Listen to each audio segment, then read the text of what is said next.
Whoever you are, we welcome you. Wherever you come from, we welcome you. Whomever you love, we welcome you. Whoever you are, we welcome you. Wherever you come from, we welcome you. Whomever you love, we welcome you. Whoever you are, we welcome you. Wherever you come from, we welcome you. Whomever you love, we welcome you. Whoever you are, we welcome you. Wherever you come from, we welcome you. Whomever you love, we welcome you. Whomever you love, we welcome you.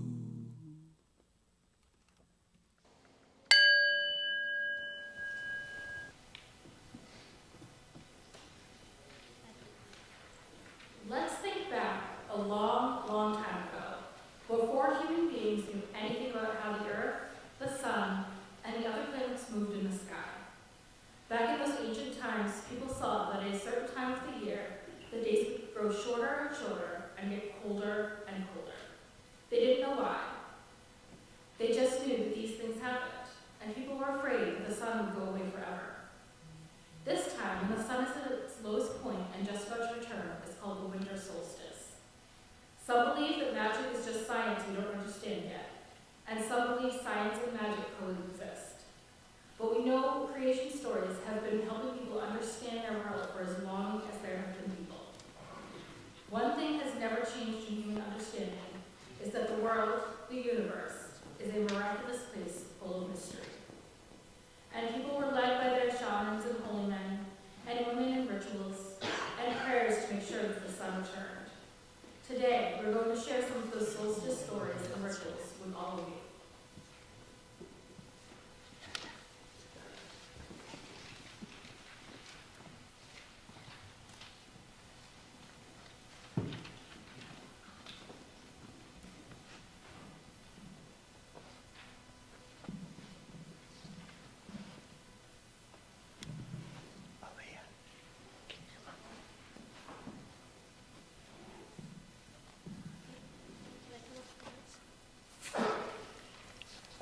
Advent is a time of preparation for some good thing that is to come. We human beings, in spite of all that has happened to us and been done by us, long to be joyful. We want happiness and fulfillment for ourselves and those we love. Something new, something vital, something promising is always coming. And there is always an air of expectation around us. Thus, in Advent, we light candles to mark the time of preparation, and with each new light, our anticipation grows. Advent is a time of anticipation. As long as we expect, as long as we have hope in our hearts, someone will light a candle against the prevailing darkness, and neither the winds of hate nor the gales of evil will extinguish it. In our responsive reading, Deb will read the regular print, and we ask everyone to respond with the bold print. The word Advent means waiting or coming. We are always waiting, expecting, anticipating the coming of the next miracle that will touch our lives and save our world. This season of Advent also anticipates the coming of a sacred child who will bring love to the world. We know that the child is sacred, that we are all called to give life to all that is holy. But how do we do this? How do we bring life into the presence of God in us? How do we accept that the holy is present, even those we do not reach with faith? How do we make room in our lives for the change that is presence demands. It is the season of darkness, and we have to be in the stillness and cannot hurry the light, just as we cannot hurry the answers to our questions. We have to live in silence and let this fallow time heal us and revive our spirits. Waiting to be an act of choice, a prayer for insight and healing. Waiting to help us to look within and listen more deeply for the call of the Savior. At the end of our waiting, there is to be joy and laughter as what we anticipate coming will arrive. Advent begins in darkness, in quiet, with little energy. Light the candles that can breathe, an ancient bucket and fire wheel, whose circle is a symbol of eternity, whose symbol is life. Let our third candle be the candle of joy, and let it stand for our happiness with all of the blessings we have received. Let this candle represent the joy of wonder and surprise and newly discovered insights. May this joy give us strength for the journey ahead and courage to face whatever it is that troubles our hearts.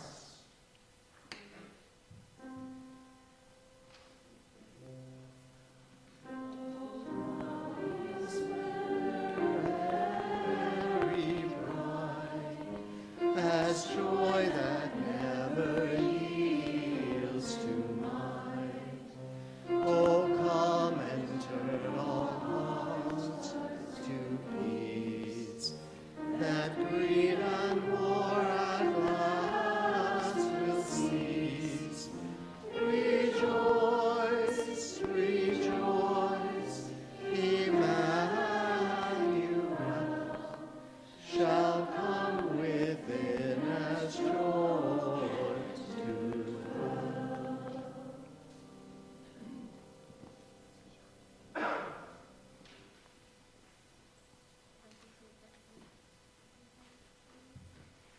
Please rise in body and spirit for our hymn, Winter Solstice Round, Town, and Your Code. Say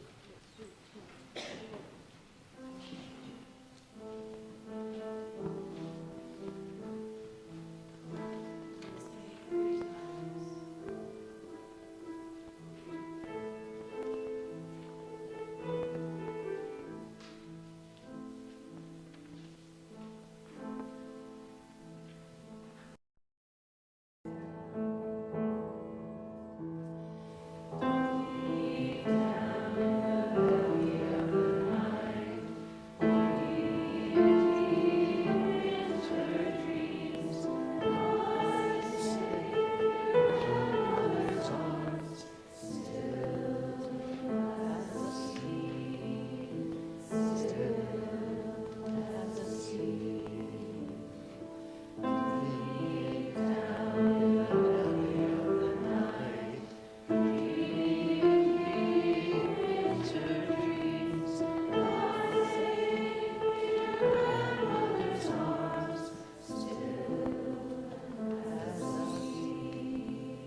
From the darkness is born the light. From void fulfillment emerges. The darkest night of the year is at the threshold. Open now the door and honor the darkness. Powers of air, step forth from the darkness. Enter this circle as dark gives way to light. Bring along with you the essence of pine trees. Remind me of springtime as we face solstice night.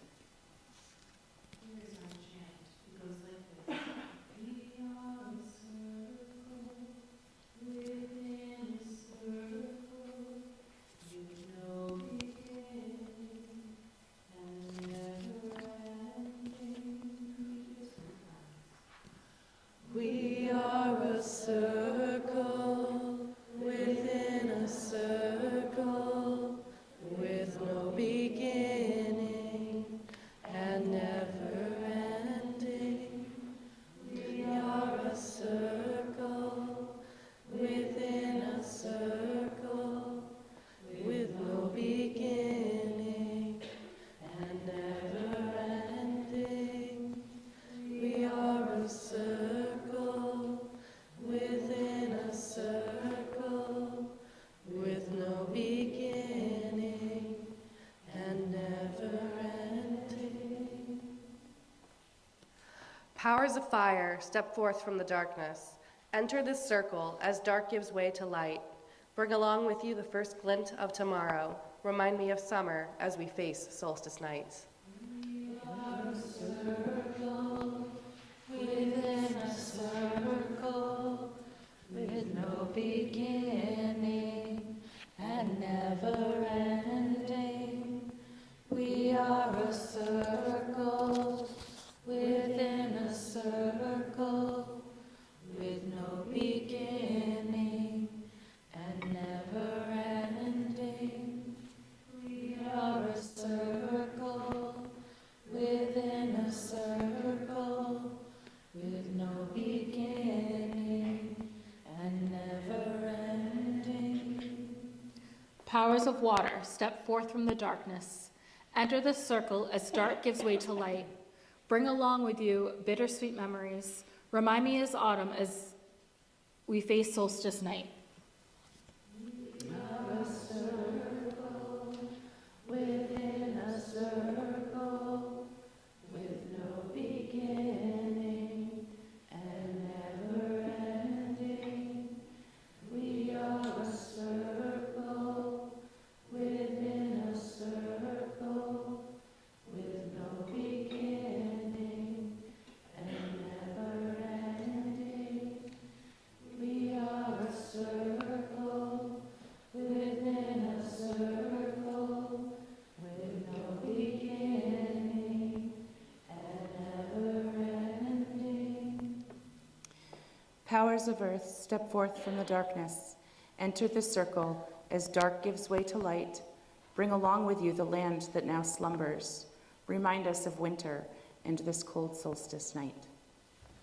We are a circle within a circle, with no beginning and never ending. We are a circle within a circle, with no beginning and never ending.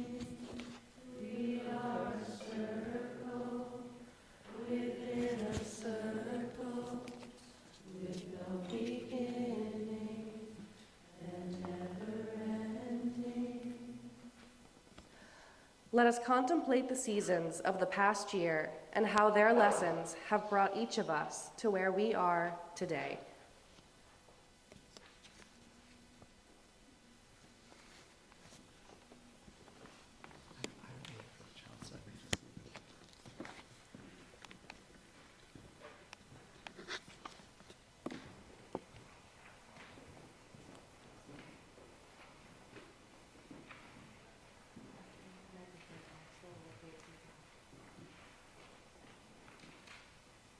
As we light our chalice this morning, please join in the chalice lighting words that are printed in your order of service. Love is the spirit of this church, and service its all. This is our great covenant, to dwell together in peace, to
getting longer.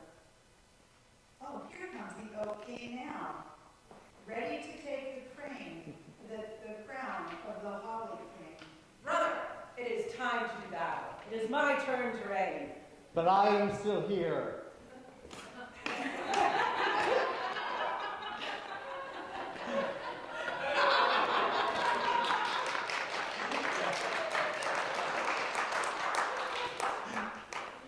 You see, it's just the way of things. These two will tussle every year as the seasons change and the wheels of the year turn.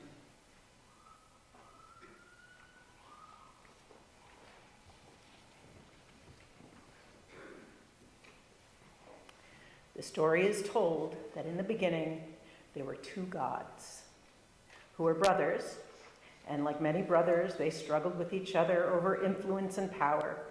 One brother was the king of the forces of life and light and warmth. He wore a crown made of oak branches and brought with him all growth and vitality, fertility and abundance. He was called the Oak King. His brother was the king of the forces of death, cold, and darkness. He wore a crown made of prickly holly branches and brought with him all withering, decay, stillness, and hibernation. He was called the Holly King. The brothers were identical in strength, and so year after year, the same pattern was repeated. Each year, the Oak King would grow strong and mighty, and during his time of dominance, the light would gradually increase, bringing with it warmth and abundance. But each year, at the height of his power, he would be thrown down by the Holly King. In the wake of the Holly King's victory, the light would gradually wane. And as it did, cold would come, and the land would grow dormant. But at the height of the Holly King's power, he would be challenged again, like we saw, by the Oak King, and he would fall. The cycle would repeat again and again and again. Alone, the brothers were equals, but soon there came a race of beings known as people. The people watched the cycle, and pretty soon they began to take sides. The people loved light and warmth, and they feared cold and darkness. And so each year they would celebrate the victory of the Oak King, but they would mourn the victory of the Holly King. And when the two struggled with each other, the people would lend the strength of their voices and their bodies, their minds and their spirits to the Oak King. But the Holly King was without their support. Over time, the people's adoration of warmth and light only grew. And they began to invent ever new ways to find light in the darkness and warmth in the cold. And finally, if they wished it, they could spend all of their time in the light that they had created, and they could be warm all year round. But their efforts to stay always in the light and warmth was not without consequences. Generations passed, generations again, and people did not at first notice the shift in the balance, but finally they could ignore it no longer. The people began to notice that darkness was disappearing from the land, driven out by millions of lights the people had created.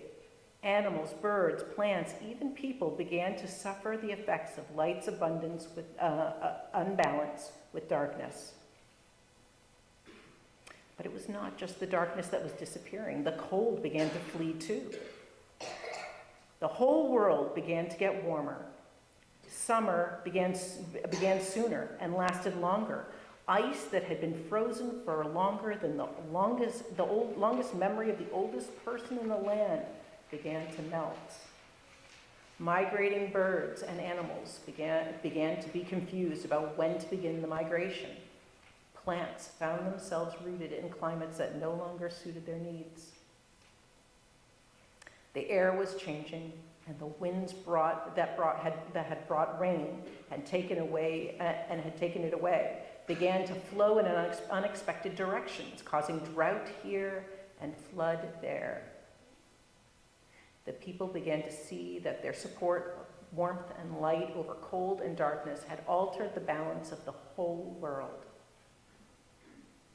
They began slowly, one by one, to realize that the Holly King was dying. And for the first time, this filled them with fear. What would happen to the balance if the balance continued to be destroyed? Could they even survive a world without the Holly King?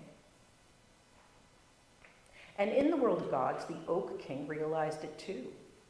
And though they had been competitors all these many centuries, he also realized that he loved his brother deeply and could not live without him. The longest night came, and the Oak King and the Holly King met again, but this time, the Oak King had no heart in the fight. He laid down his sword and spear. He came open-handed to his brother, who was struggling to stay on his feet. The Oak King wrapped the Holly King in a tight embrace, and he promised to set aside their enmity and to help his brother heal. On the night when he usually claimed descendants, he realized that the world was already too warm and too light. So he laid the great oak crown on the head of his brother, took his hand, and each supporting each other, they went out into the world to see what could be done to restore balance. Of course, we should feel free to rejoice, but remember that we need the darkness and the time of repose.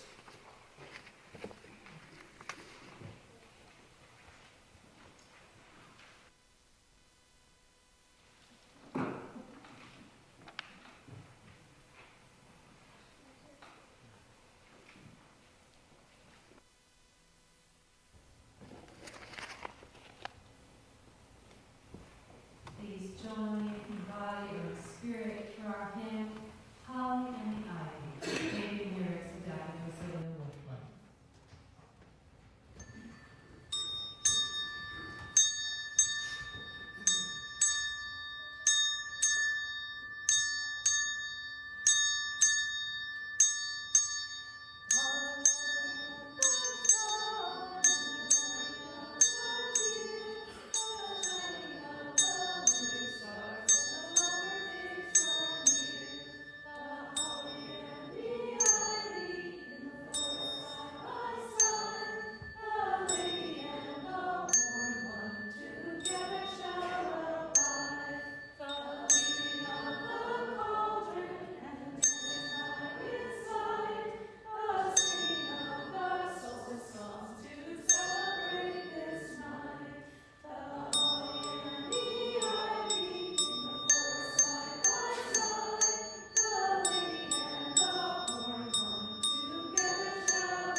Shaman by Richard Heinberg.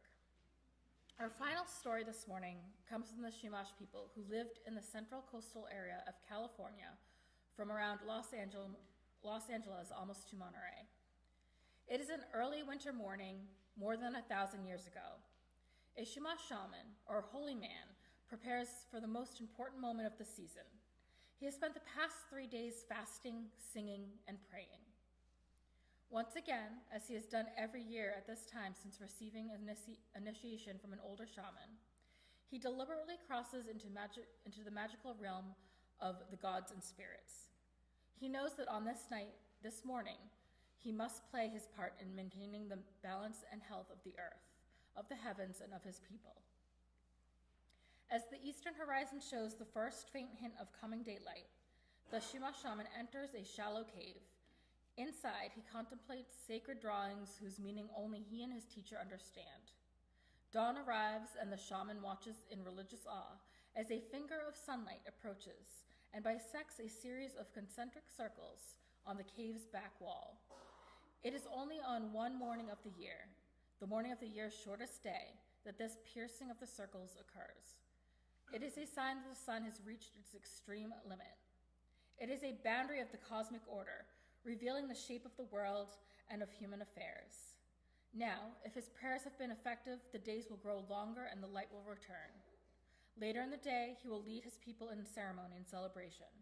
A new year has begun. The sun has been reborn. Please rise in body and spirit and sing, "Here comes the sun."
Please be seated.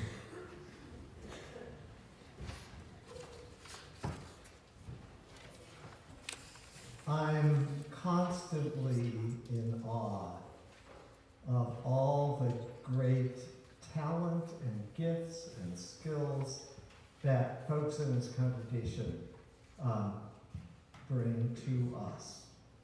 And once again, we have celebrated, or at least are in the midst of celebrating the solstice and the return of the sun. And I want to thank everyone who's been involved in that process, especially Jen, for whom this is the last time that Jen will be able to do this with us, unless she flies up from Texas.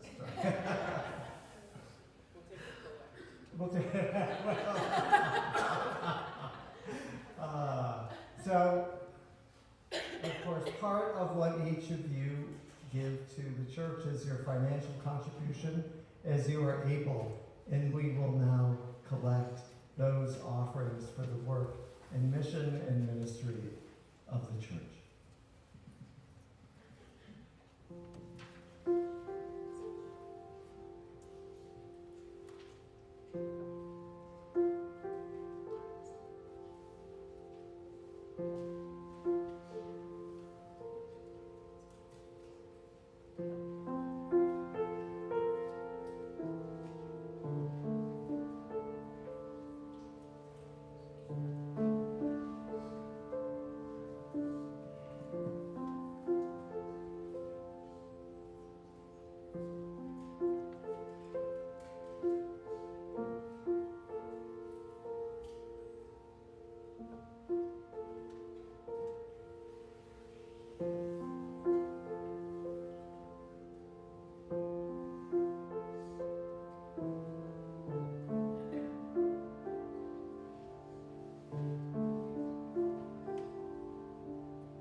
An important part of how this congregation grows and connects with each other is that we share those times of joy and sorrow, milestones that have touched our lives and our hearts since the last time that we were together. And so I will light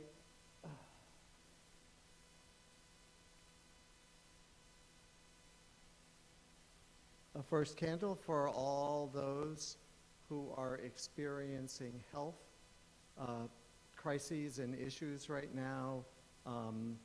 I've been informed that both Ben and Pandy Brewster are struggling right now, and so if we could hold them in our prayers. Pandy has had pneumonia, and and Ben had a fall, and they're both kind of being moved to life care today. So,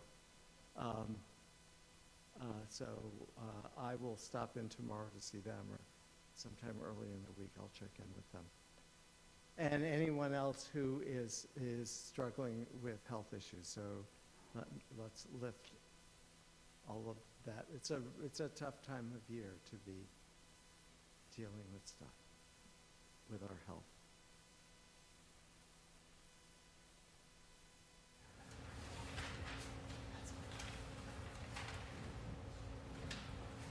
So,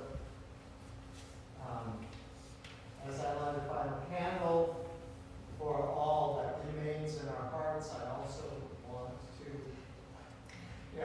participate in this love fest with Jen. And I know there's a lot of chaos at your house right now, and you can see packing and moving, but we and I wish there was some way we could give back to you as you get this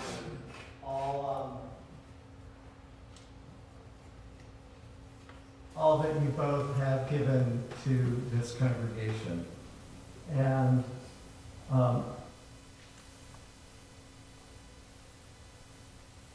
meeting both of you at that first time at that party at the Brewsters when I first came here almost 7 years ago, and being able to count on you and Cheryl for all of these different volunteer things that you have done has been an incredible gift to me and to this community. So as a kind of a small token, we want you to take the flowers that are on the table here, and in the midst of the chaos of your packing, maybe they'll provide a point of beauty. And thank you so much for all that you have given to this community and to our worship life as we navigate the different kinds of worship experience that we offer. Thank you. And the candle for all that remains in our hearts. Let us pray.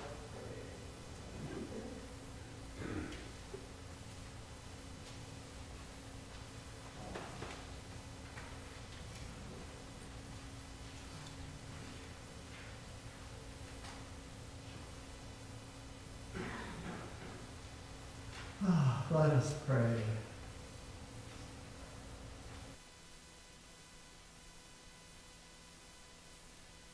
At this time of the turning of the year,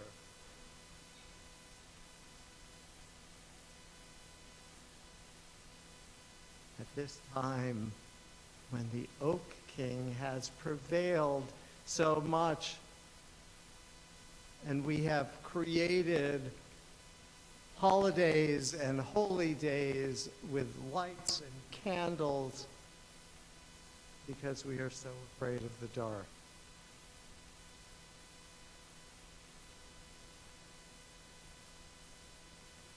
May our rituals remind us not only of the importance of the light and the return of the sun, but also of the importance of the darkness, of the stillness, of the quiet times, the fallow times that give us a chance to grow, to think deeply, to contemplate,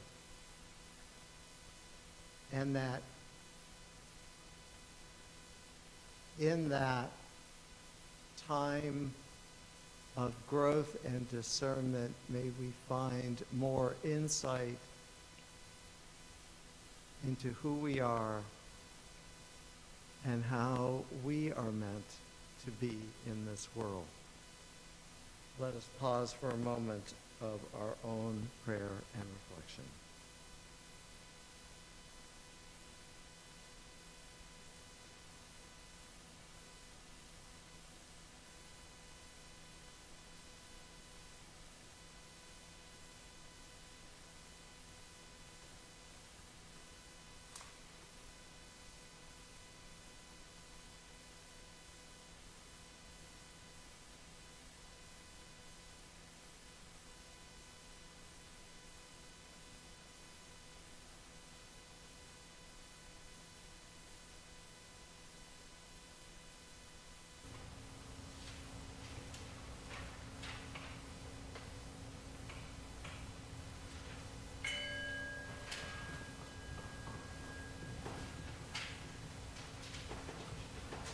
song of inspiration is All This Joy, the words are printed in your order of service.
Our benediction is written by Susan Cooper, The Shortest Day. So the shortest day came, and the year died. And everywhere down the centuries of this snow-white world came people, singing, dancing, to drive the dark away. They lighted candles in the winter trees, they hung their homes with evergreens, they burned beseeching fires all night long to keep the year alive. And when the New Year's sunshine blazed awake, they shouted, reveling. All across the ages, you could hear them echoing behind us. Listen. All the long echoes sing the same delight, this shortest day. As the promise wakens in the sleeping lands, they carol, feast, give thanks, and dearly love their friends. And so do we. Here now, this year, and every year. Welcome Yule. Welcome Yule!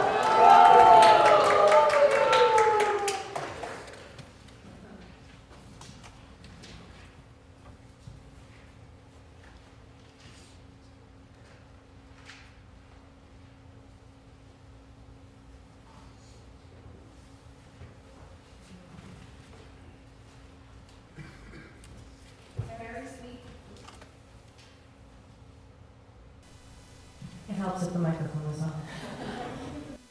Carry sweet tidings. Around the world and beyond, we charge thee as messengers, earth, water, fire, and air. Let us all rejoice loudly in the sun, the oak king's return. Teach that all that you need with glad tidings you bear.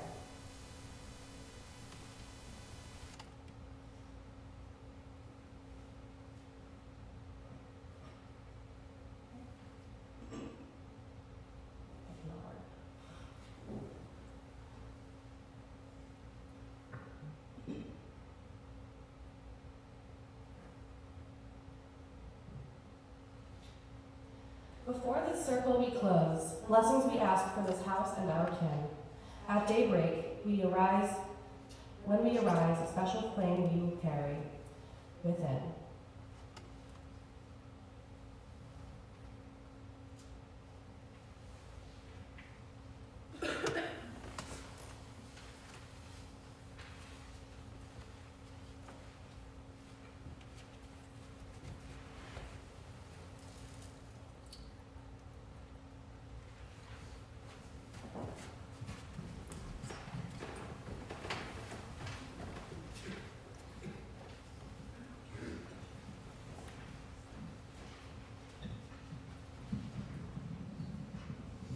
Our postlude is the beautiful Wassail, Wassail, and everybody has a part in this. It'll be very clear very soon. Let me get the pitch.